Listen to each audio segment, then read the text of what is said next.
Hello, and welcome to Criminality, a true crime podcast. Today, we will be talking about two currently ongoing manhunts in Texas, starting with Gonzalo Lopez.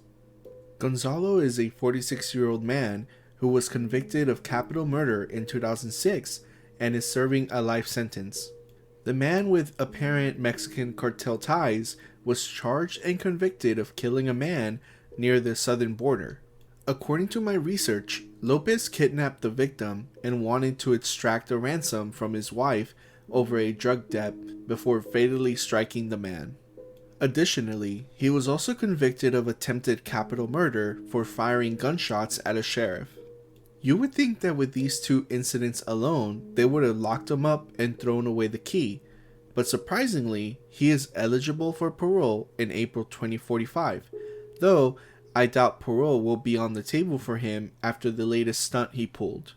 What happened was that on Thursday, May 12, 2022, at around 1:30 p.m., while Gonzalo and other inmates were being transported to a medical appointment in Huntsville, Gonzalo, like a slasher from a horror movie, allegedly got out of his restraints and quietly cut a hole big enough to get to the front side of the bus.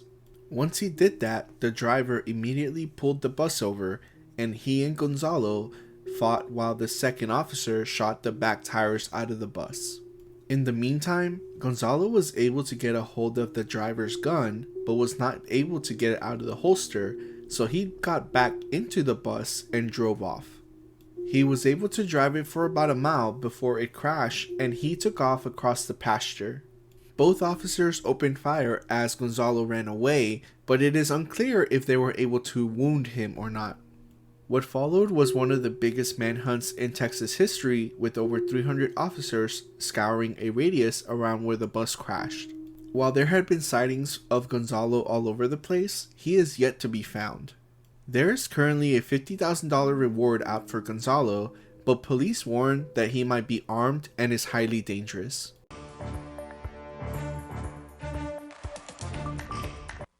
The search for Gonzalo Lopez in Leon County is ongoing. Authorities tell us there are no new leads in this case. The search expanded in the county and to other parts of Texas over the weekend. While authorities remain hopeful they will find him, there haven't been any solid tips or sightings. Lopez's reward is still set at $50,000 for any information leading to his arrest. Now we turn to Austin, Texas for our next story.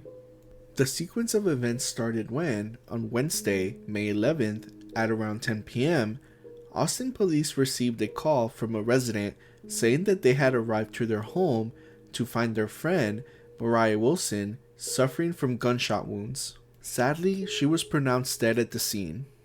Police ascertained that the last person who had seen Moriah, who was in Austin preparing to compete in a gravel racing competition the next day, was Kaitlin Strickland. Kaitlin admitted to investigators that he had briefly dated Wilson while on break from his girlfriend of 3 years, Kaitlin Armstrong.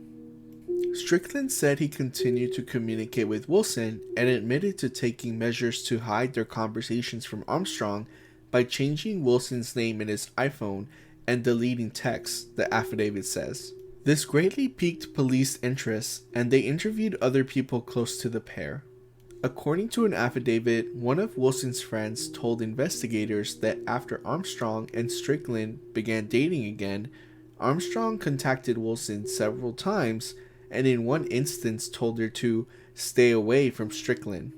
Furthermore, today, Austin police issued a murder warrant for a local cyclist.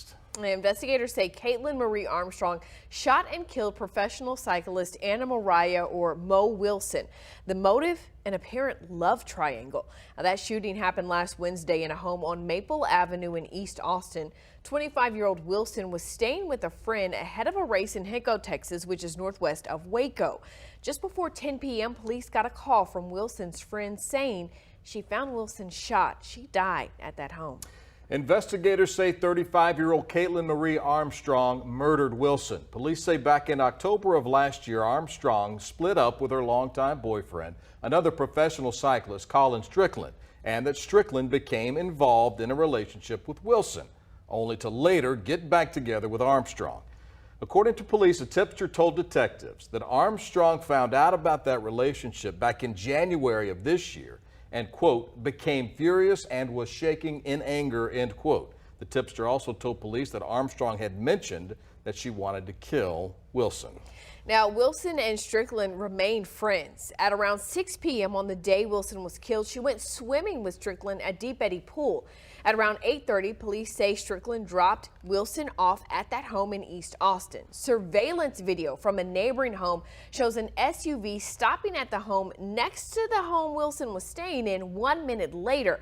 And Wilson was found shot just before 10 p.m. Now, while investigating Wilson and Strickland's relationship, investigators went to Strickland and Armstrong's home where they found an SUV matching the one in the surveillance video. Police went on to say that Armstrong has now deleted her social media accounts and was last seen by her boyfriend on May 13th. They believe at this point she may have fled the country. Police were also able to get a hold of surveillance footage showing a vehicle that matched the description of Armstrong's vehicle.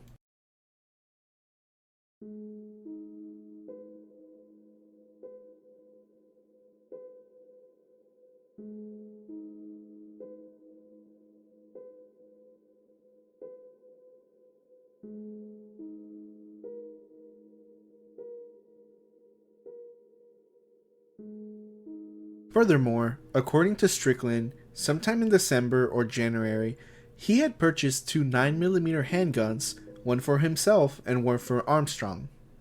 A police analysis of Armstrong's gun, which was recovered at Strickland's home, revealed that it had significant potential to be the same as the one used to kill Wilson. While police did bring Armstrong into custody the day after Wilson had been killed, they realized they could not hold her for long and told her she could leave if she wanted to, which of course she did. Now they're actively looking for her but cannot find her. Armstrong's father had this to say. Spoke to that father last night. Mike Armstrong is shattered. He said his daughter is not capable of committing the crime she's accused of, murdering a love rival in a fit of jealous rage. But there is one thing that he and authorities agree upon at this point. There are a lot of unanswered questions here. We love you, Katie, and we are going to figure this out. This morning, the father of missing murder suspect Kaitlin Armstrong speaking exclusively with ABC News. I know her, and I know how she thinks, and I know what she believes, and I know that she just would not do something like this.